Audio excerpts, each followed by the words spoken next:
तो 16 सिंगार करके लाली चुनरिया ओढ़े, तो 16 सिंगार करके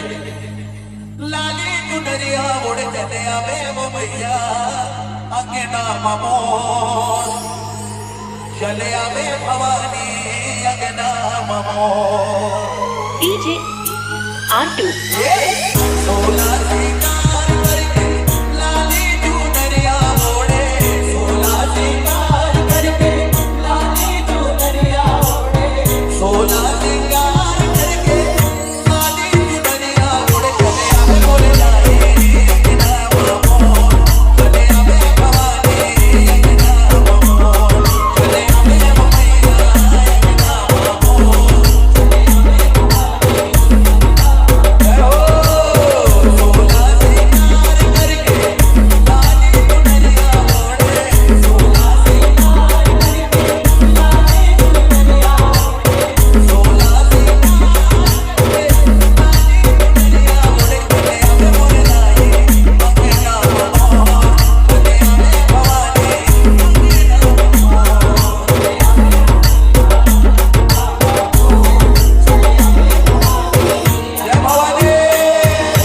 DJ